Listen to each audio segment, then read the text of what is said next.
नमस्कार मित्रांनो, आपल्या देवेंद्र चौरे व्लॉग्स या आवडत्या यूट्यूब चॅनलमध्ये आपले हार्दिक स्वागत आहे. आणि आज आपण माझ्या घरापासून जवळच असलेल्या जैन धर्माचे महत्त्वाचे तीर्थस्थान असलेल्या गजपंत सिद्धक्षेत्र चामरलेणी येथे जाणार आहोत. तर चला निघूया मित्रांनो चामरलेणी पाहण्यासाठी. माझे घर चामरलेणीपासून खूपच जवळ आहे, त्यामुळे मी नेहमीच ट्रेकिंगसाठी पायी जात असतो. चामरलेणी या नाशिक शहरापासून 8 ते 10 किलोमीटर अंतरावर असून इथे येण्यासाठी आपल्याला कोणतेही सार्वजनिक वाहन, बस काहीही उपलब्ध नाही. आपल्याला यायचे असेल तर आपल्या खाजगी वाहनानेच यावं लागेल, किंवा आपण 243 नंबर नाशिक रोड ते बोरगड या दिंडोरी रस्त्याने येऊ शकतात. तिथून पायथ्यापर्यंत आपल्याला पायीच चालत. चामरलेणीला येण्यासाठी आपल्याला पेठ रस्त्याने राहू हॉटेलच्या पुढे मेघराज बेकरीजवळ एका त्रिकोणी दगडाची खूण असून तिथून पुढे आपल्याला 2 ते 3 किलोमीटर आत रस्त्याने यायचे आहे. थोडे पुढे येताच आपल्याला चामरलेणीचा डोंगर आणि लेण्या दिसू लागतात.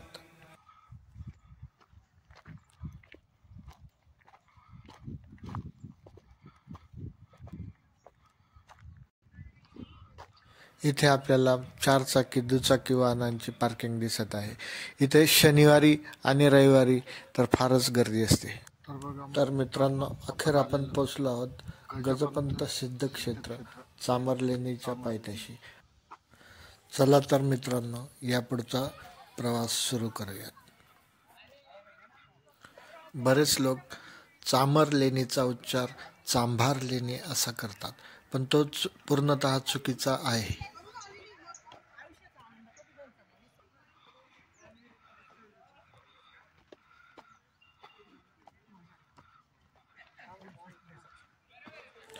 बरेच स्थानिक लोक इथे डोंगराच्या माथ्यापर्यंत ट्रेकिंगसाठी जात असतात. आपण पुढे चाललोय निसर्गाचा आणि ताज्या हवेचा आनंद घेत.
मित्रांनो, अखेर आपण पायऱ्यांपर्यंत पोहोचलेलो आहोत.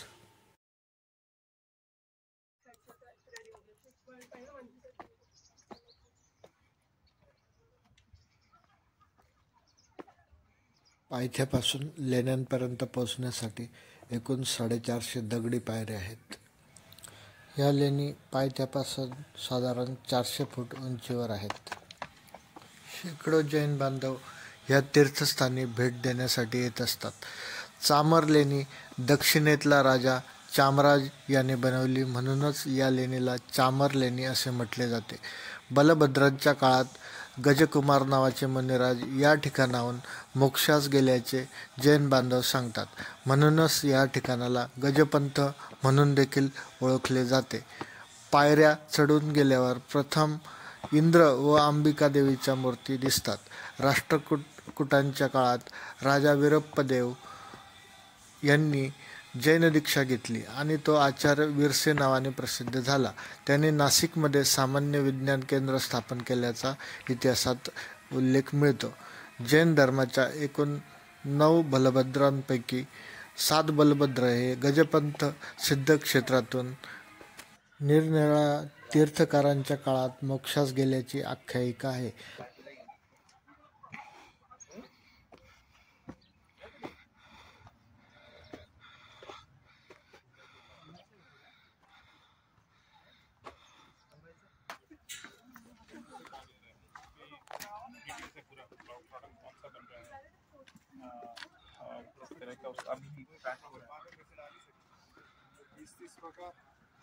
20-30% भी निकला मैं खुश है।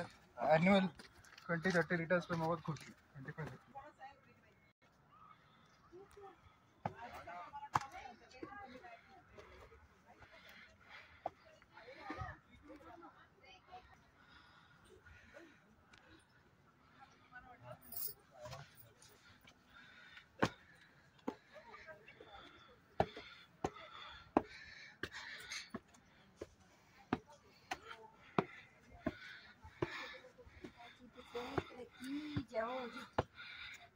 हूँ। 25 मित्रांनो, अखेर आपण लेण्यांपर्यंत पोचलेलो आहोत. आता आपण मध्ये जाऊन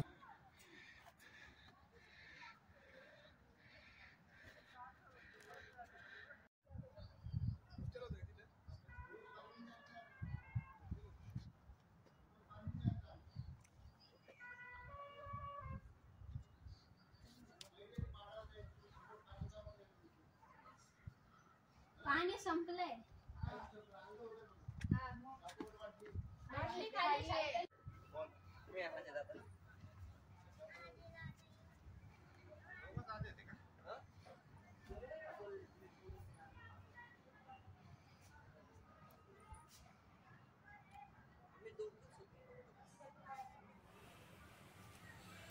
चांबर लेणीच्या पहिल्या गुहेत पार्श्वनाथ भगवान यांची मूर्ती आहे, तर दुसऱ्या बाजूला भगवान महावीर स्वामींची मूर्ती आहे. दुसऱ्या गुहेत शांतीनाथ, कुंथुनाथ व रहनाथ यांच्यासह अनेक सोबत मूर्ती आहेत. तिसऱ्या गुहेत 11 फूट उंचीची भगवान पार्श्वनाथ यांची पद्मासनातील मूर्ती आहे. लेणीतून बाहेर पडल्यावर डोंगराला प्रदक्षिणा पण मारता येते. आणि आपण आता उंचावरून नाशिक शहराचे विहंगम दृश्य पाहत आहोत.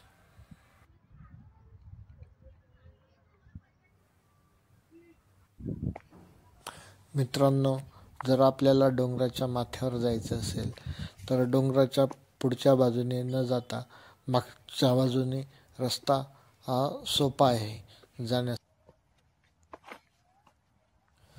चला, आता आपण परत पायथ्याशी निघालोय आणि तिथे जाऊन आपण ज्यूस पिणार आहोत.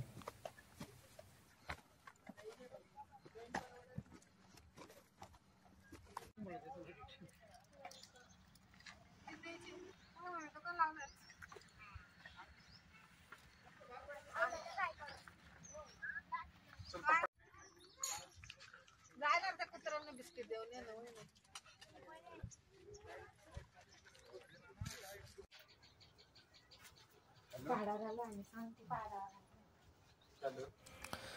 चार दिवसानंतर परत आपण ट्रेकिंगसाठी आलेलो आहोत. सेल्फी आहे स्टिक. थँक्स.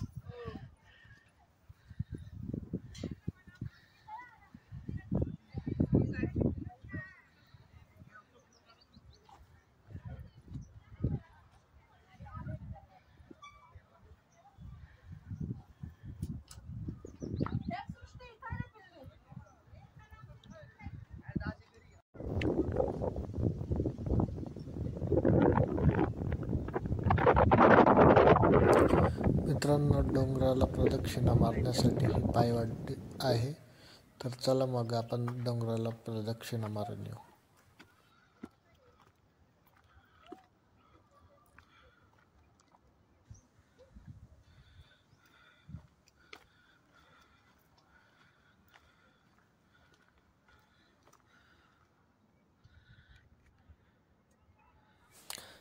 मित्रांनो, या ठिकाणाहून पुन्हा नाशिक शहराचे विहंगम दृश्य दिसत आहे. बघा मित्रांनो, नाशिक शहराचं विहंगम दृश्य.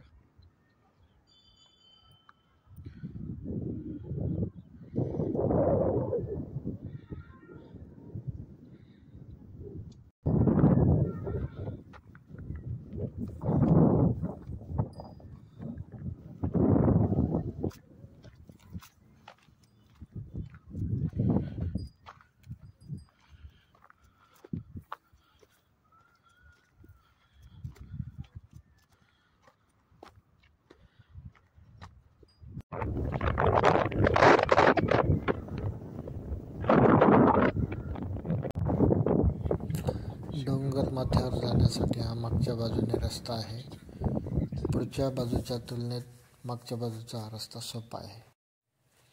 पण 1.5 वर्षापूर्वीच आपण आपल्या मित्रांबरोबर माथ्यावर जाऊन आलेलो आहोत. त्यामुळे यावेळी माथ्यावर न जाता आपण फक्त प्रदक्षिणा घालून परत जाणार आहोत.